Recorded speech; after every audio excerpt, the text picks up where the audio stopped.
ou como representantes de Deus, são frutos da imaginação católica e pagã superior, uma fé que se tornou suja.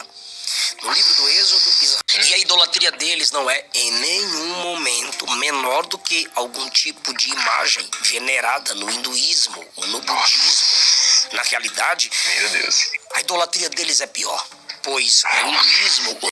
A paz do Senhor a todos, como é que vocês estão? Tudo bem com vocês?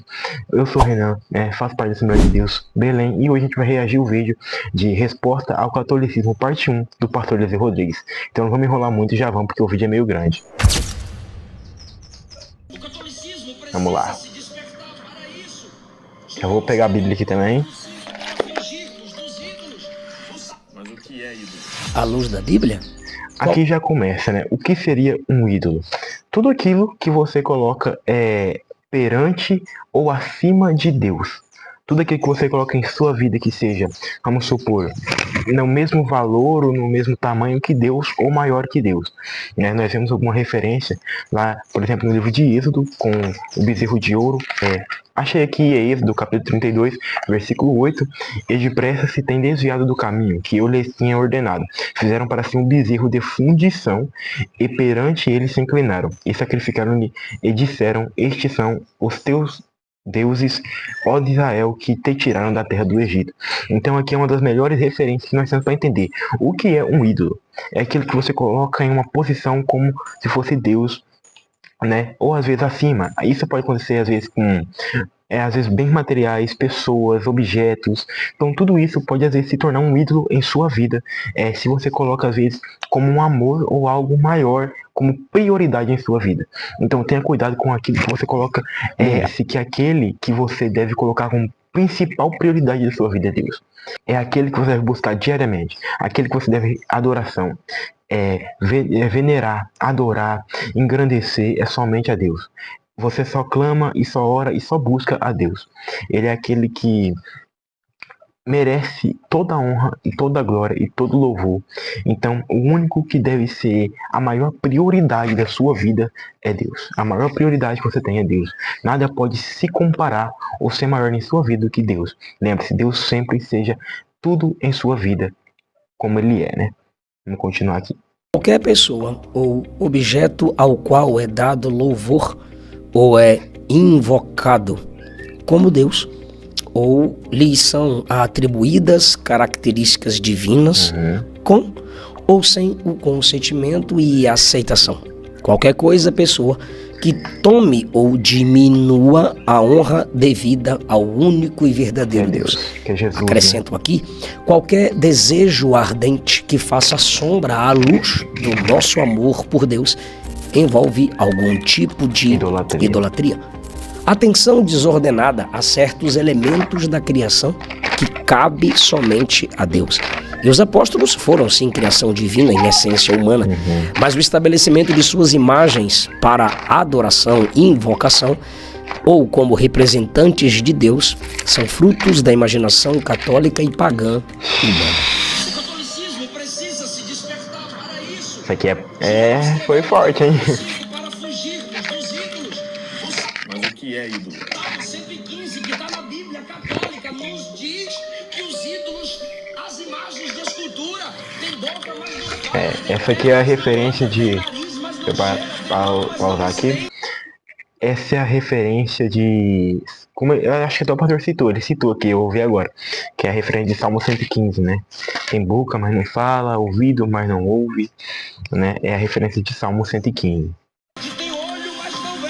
Mas o nosso... Ele sabe fazer um bom jogo de palavras aqui, mas tudo isso se refere a ídolos pagãos. Ou seja, alguém acreditar que aqueles ídolos ali têm algum poder, né? Como se ele fosse se mexer, fazer alguma coisa. Não é isso que nós fazemos na igreja. Nós temos representações de pessoas que estão em comunhão com Cristo, que já estão no céu com Ele. A antropologia mostra que as religiões dos povos geralmente começam na idolatria e vão progredindo para uma forma de fé mais pura, que finalmente rejeita os tipos primitivos que requerem a presença de algum ídolo, ou seja, quando a fé de um povo vai se tornando mais intelectual e espiritual, menor vai se tornando a necessidade de representações divinas materiais diante de seus olhos.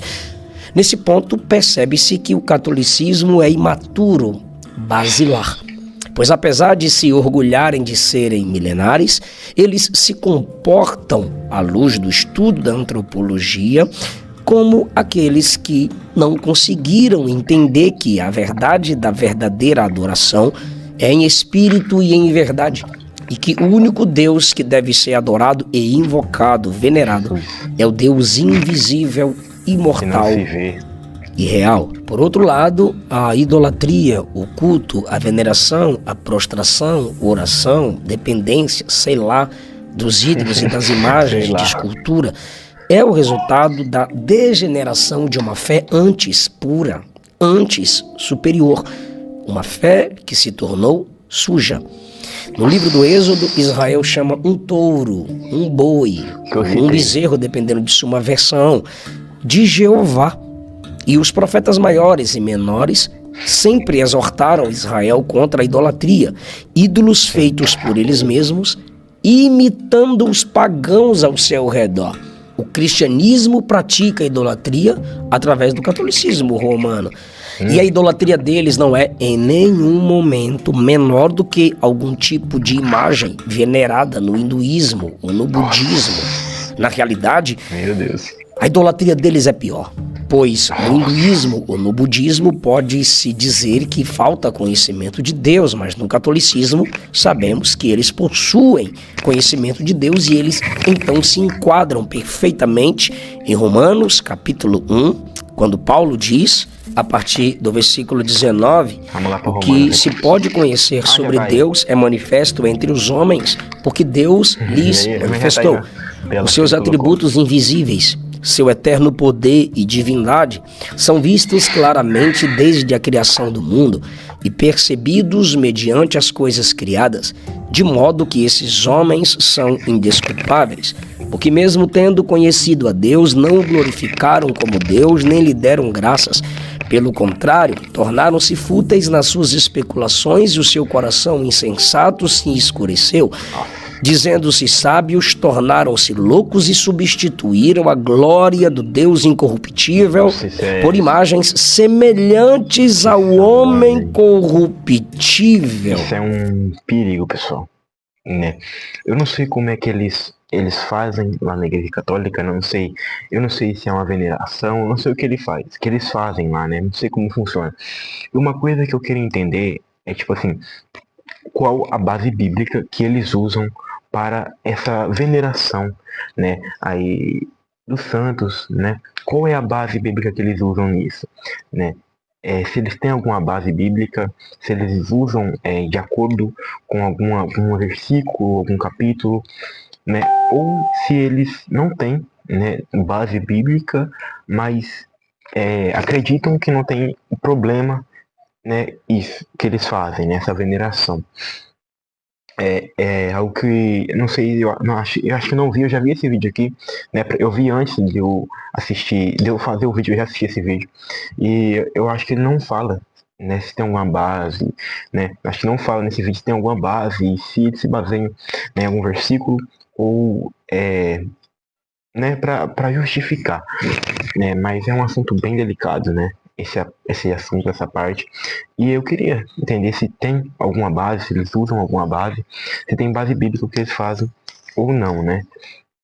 Ou se eles não fazem, eu não sei, pessoal, essa parte que eu não sei porque eu não entendo muito do catolicismo também, né? Então, essa parte eu queria entender se eles usam alguma base bíblica ou não, né? Vamos continuar. Há muita semelhança entre o pecado da Igreja Católica em suas idolatrias com o paganismo primariamente condenado por Paulo em Romanos, capítulo de número 1. Se o povo de Israel era condenado pelos profetas maiores e menores por estarem imitando as nações pagãs, construindo ídolos entre eles, ou seja, se prostrando perante aqueles ídolos para cultuar Deus, nós não condenaríamos então a imitação católica, a construção de ídolos para invocação? Os católicos se tornam semelhantes aos pagãos, assim como Israel imitava os pagãos ao redor com sua falsa adoração. Aquilo que você imita te torna semelhante ao imitado. Logo, o juízo de Deus sobre os pagãos podem ser decretados sobre os católicos que imitam os pagãos ao construírem imagens para a própria invocação ou adoração ou exercício de seus cultos. Terafim, palavra usada no Antigo Testamento para indicar os deuses do lar ou os deuses domésticos, figurinhas, estatuetas pequenas, imagens.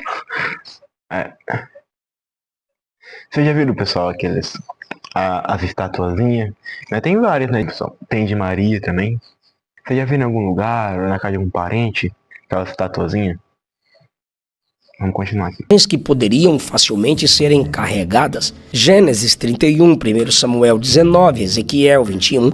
Tais imagens são equivalentes às imagens e gravuras de santos em muitos lares católicos hoje em dia, pois eram e são usados como capazes de proteger, fazer, prosperar, escutar orações.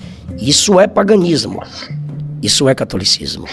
Israel não estava tentando criar um novo Deus, mas na verdade representar esse verdadeiro Deus através da imagem por eles criadas. Eles estavam adorando a um Deus verdadeiro através de imagens construídas por eles mesmos, sem a autorização do próprio Deus, sem a autorização dos seres que eles criavam ou imitavam, pois esses seres são falsos, são frutos da imaginação humana. É comprovado na história da igreja que a idolatria, a divinização, o culto, a invocação, a veneração a ídolos, a imagens, teve um início. Apenas Deus é eterno.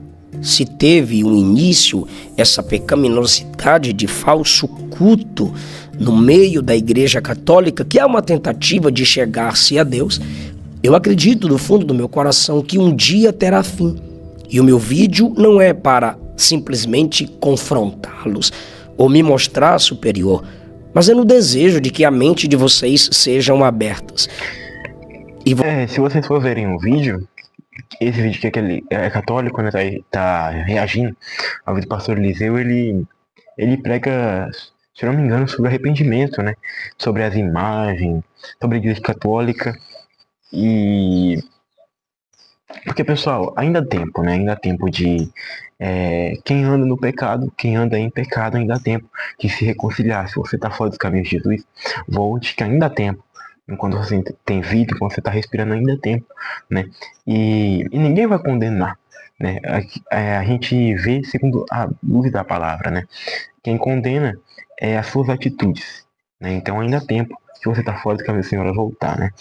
E pelo que eu vi o vídeo, eu não lembro direito como é que é o vídeo, a gente só viu aquele parte do início, eu não lembro direito como que é, mas se eu não me engano ele pega para se arrepender, né? E fala contra essas questões, como eu disse, da citação de Salmo 115, ele também aqui citou, né, Salmo 115 na pregação. Vocês entendam o verdadeiro sentido da adoração. Que está na Bíblia católica nos diz que os ídolos, as imagens de escultura, tem boca, mas não fala, tem pé, mas não anda, Salmo 115. tem nariz, mas não cheira, tem mão, mas não estende, tem olho, mas não vê. Mas o nosso... Ele sabe fazer um bom jogo de palavras aqui, mas tudo isso se refere a ídolos pagãos. Ou seja, alguém acreditar que aqueles ídolos ali têm algum poder, né? Como se ele fosse se mexer, fazer alguma coisa. Não é isso que nós fazemos na igreja. Nós temos representações de pessoas que estão em comunhão com Cristo, que já estão no céu com Ele. Aqui ele faz uma defesa de seu culto, com todo respeito, ao meu ver, idólatra, comparando os apóstolos ou aqueles que eles canonizam como santos com os anjos, com as imagens dos anjos no Antigo Testamento.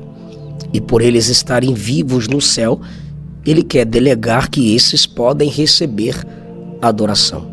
Ok, os santos vivos no céu adoram e em nenhum momento são adorados. O fato de os apóstolos estarem no céu, não dar a eles a dignidade ou o privilégio de serem adorados, pois no céu não entra corrupção, nem forças demoníacas, e Paulo disse que por trás de toda a idolatria está a corrupção e a força demoníaca. Nós, protestantes, não somos contra imagens. É possível ter uma imagem sem essa imagem ser adorada. Haviam sim imagens de querubins no tabernáculo, no templo de Jerusalém, mas em nenhum momento eles foram adorados.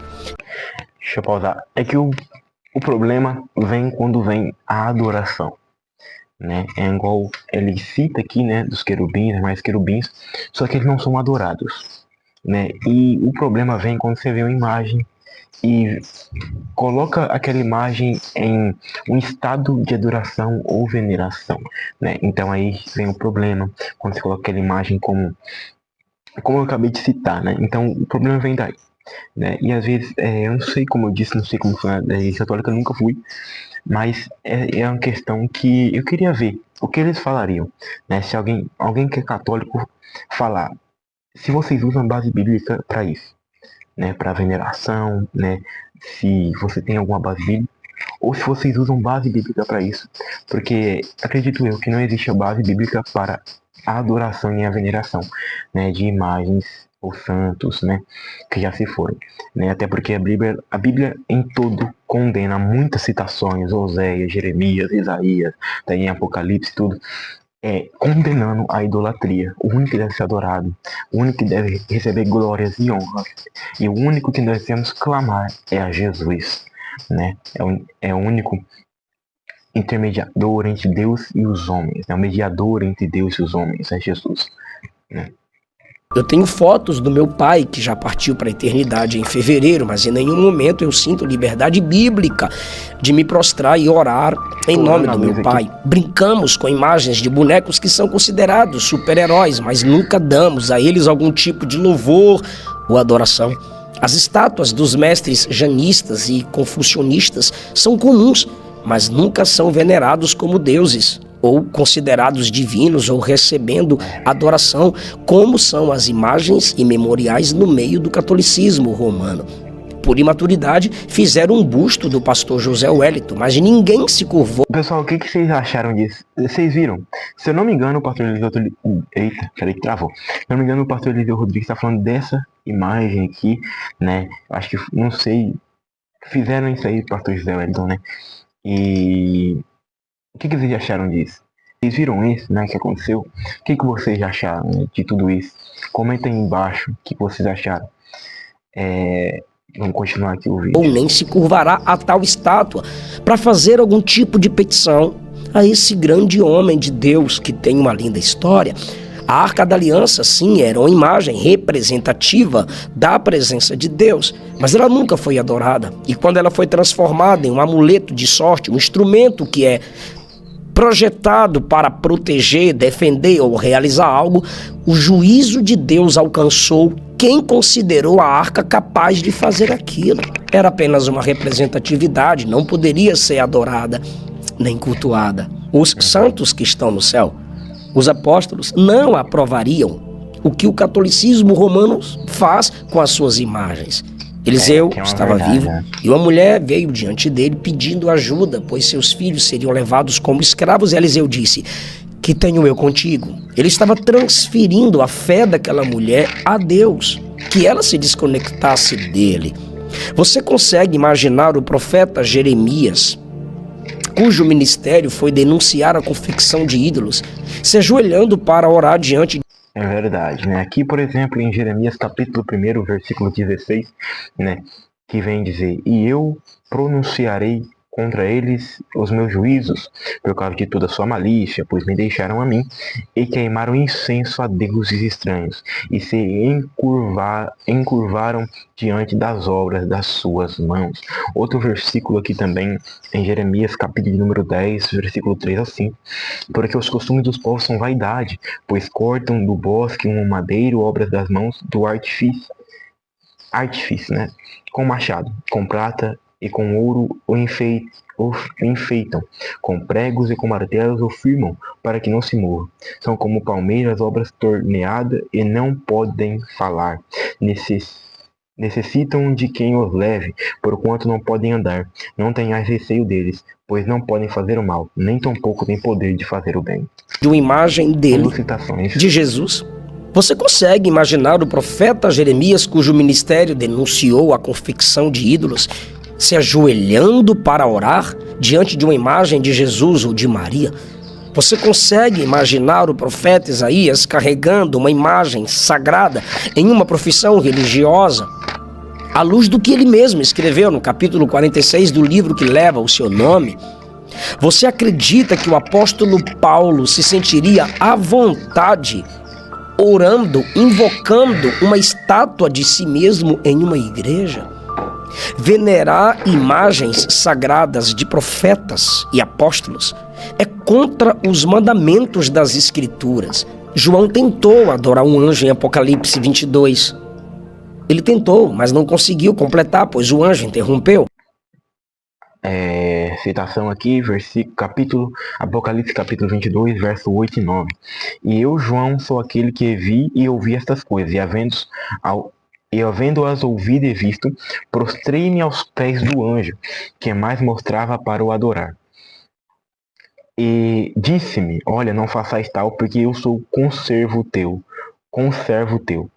e de teus irmãos, os profetas, e dos que guardam as palavras deste livro. Adora a Deus. E o anjo explicou o porquê que ele, o anjo não poderia ser adorado.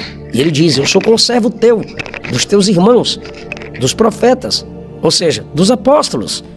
O anjo, no contexto da adoração, se nivela aos companheiros de João como indignos de adoração, pois ele diz que ele é um conservo, alguém que serve com os profetas, alguém que serve com os irmãos. Contemporâneos do apóstolo João não podem ser adorados.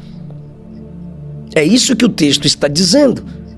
E eles estavam, alguns morrendo, outros à beira da morte, outros morreriam, mas o anjo diz, nós somos conservos, nós não podemos receber adoração. O anjo que protege não deve receber nenhum tipo de veneração e prostração. Por que que os apóstolos, irmãos de João, conservos com o anjo, receberiam a adoração? Ah, mas eles estão vivos no céu e não mortos. O anjo também estava vivo e está vivo até hoje. E o fato de estarem vivos no céu não torna ninguém digno de receber a adoração. Repito, os vivos no céu são adoradores, jamais adorados, a não ser o Pai, o Filho e o Espírito Santo. Aqui é que eu disse, né? Que eu falei que ele falou de arrependimento, né? Pregou do arrependimento para a igreja se arrepender, a igreja católica. Vamos continuar. Vocês não odeiam Deus, mas ele não divide a glória dele com ninguém. Só existe. Quando Deus chama um pastor como ele para pregar sua mensagem, a gente já vê que Deus quer glorificar seus servos que trazem a sua graça, a sua palavra para... Não, Deus jamais glorifica seus servos. Deus chama seus servos para a glorificação do nome dele. É igual aqui, pessoal. Deus ele não vai te chamar, Deus não chama ninguém para ser glorificado, né? É claro que ele pode sim levantar alguém para pregar o evangelho, ele pode te levantar para ser usado, ele pode te levantar, prosperar na sua vida, te dar bens, né? Ele pode fazer o seu nome correr na nação, como até o próprio pastor Eliseu Rodrigues, conhecido nacionalmente, né? Mas a glória e a honra é só a Deus. A adoração, a glória é só de Deus. Até porque ele faz o que ele quer na hora que ele quer. Então, se ele quiser levantar alguém e levar para o mundo, no Brasil, ele faz. Mas a glória é só dele. A glória não é de mais ninguém. Deus não vai dar glória para ninguém. A glória é só para ele. O nome dele. Mas ele não divide a glória dele com ninguém. Só existe. Quando Deus chama um pastor como ele para pregar sua mensagem, a gente já vê que Deus quer glorificar seus servos que trazem a sua graça, a sua palavra para o povo. É a mesma coisa com os anjos e com os santos. Quando ele diz aqui, ele sabe que nós não odiamos a Cristo, ele deveria pensar, se nós não odiamos a Cristo, e a nossa Bíblia é a mesma que a dele?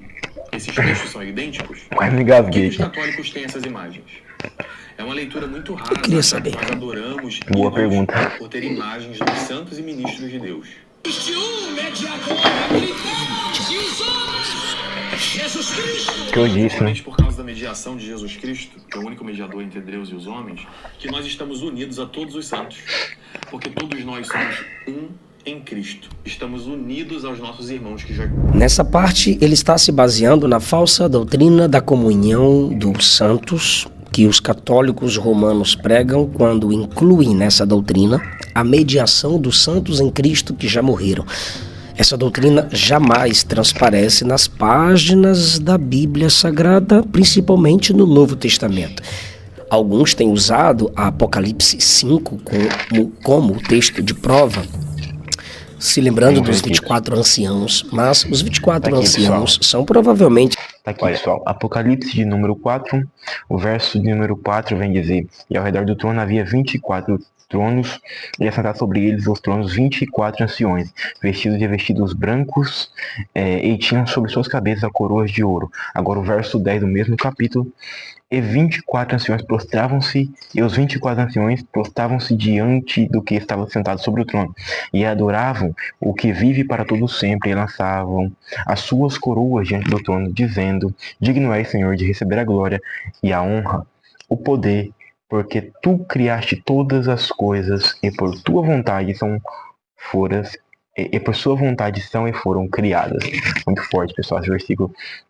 Agora o capítulo de número 5, o verso de número 8, um pouco adiante, vem dizer: e havendo tomado o livro, os 4 animais e os 24 anciões prostravam-se diante do Cordeiro, tendo todos eles harpas e salvas de ouro, cheias de incenso, que são as orações dos santos. O pastor vai citar aqui, se eu não me engano.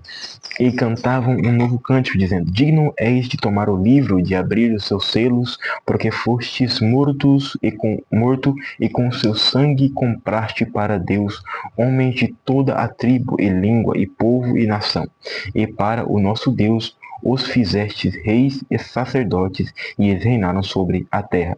Aqui em cima eu li morto, né? Mas é que foste morto, tá, pessoal? É que eu li mortos, eu acho. Perdão aí, tá, pessoal? Seres angelicais, espirituais, e não seres comuns, humanamente falando. O que significa que tal passagem não oferece apoio algum para tal ideia. E eles aparecem em Apocalipse 4, 5, apenas como adoradores.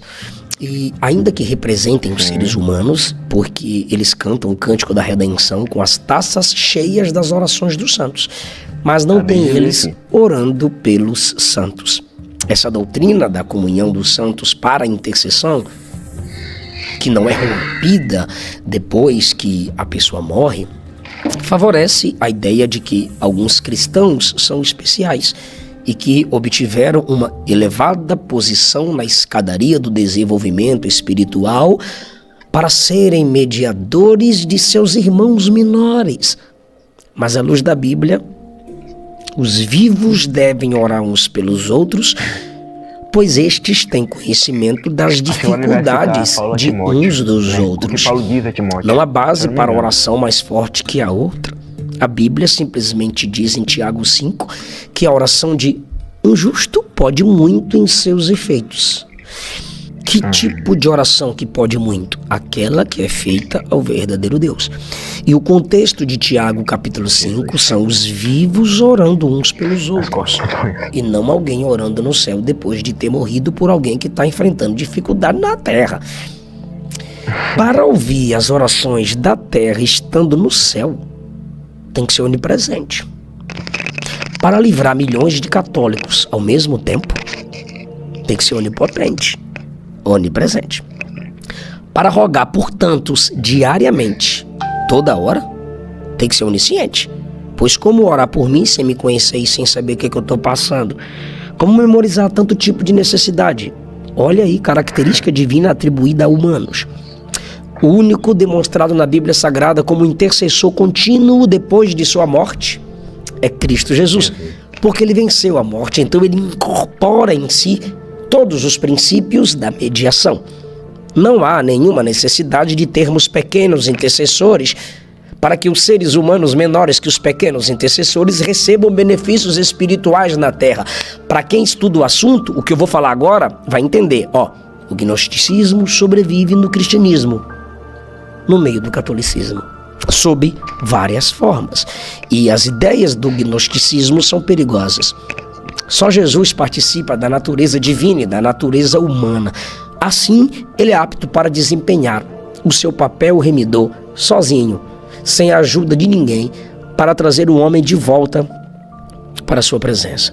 Mas, pastor, o Espírito Santo não intercede por nós? Sim, em nome de Cristo. Romanos 8:27 deixa isso claro. Hebreus 9:15 mostra para nós que Cristo é o mediador, o intercessor, o representante dos homens, entre Deus e os homens, na nova aliança. Cristo continua vivo, continua sendo nosso mediador. Ele é o único caminho para o Pai.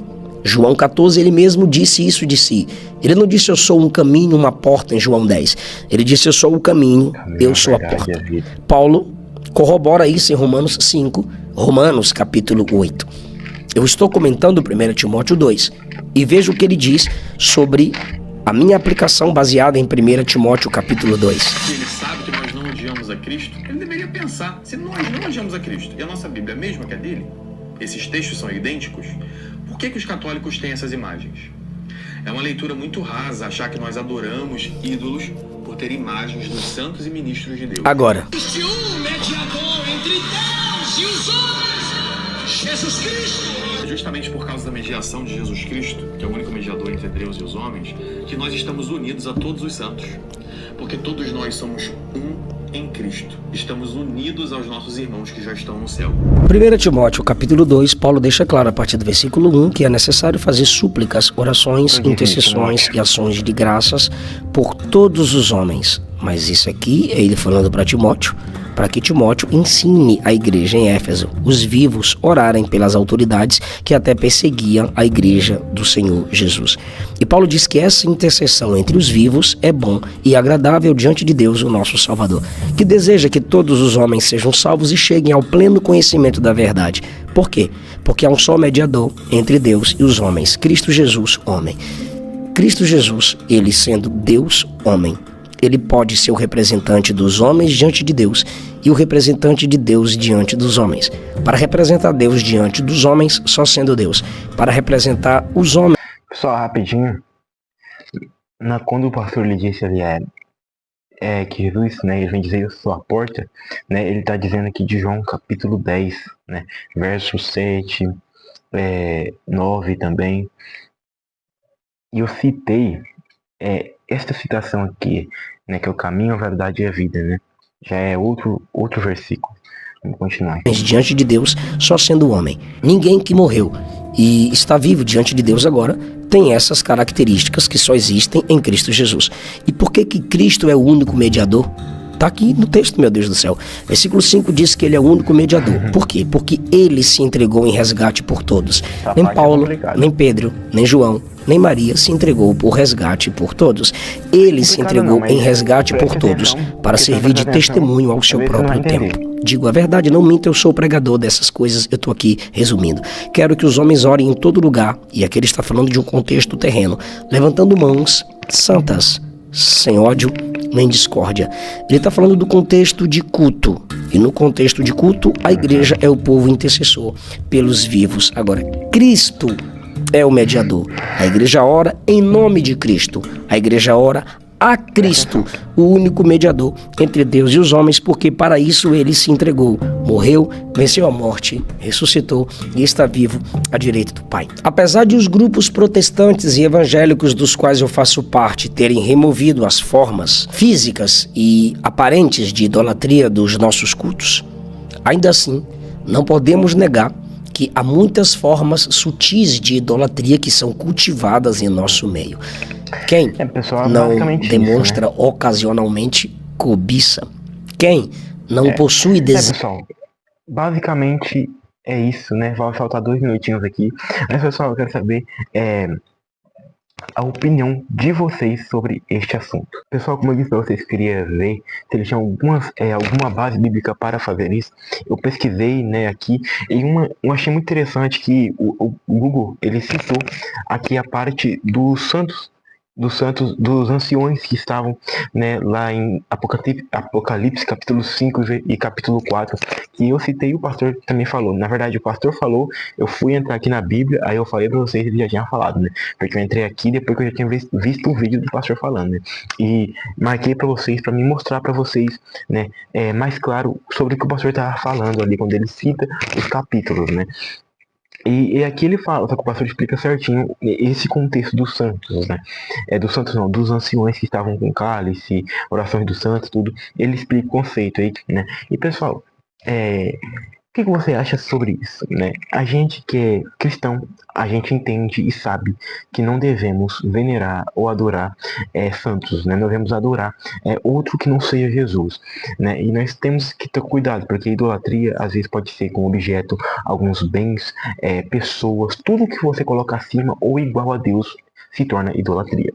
Então é um assunto bem interessante e, vamos dizer assim, como eu posso dizer?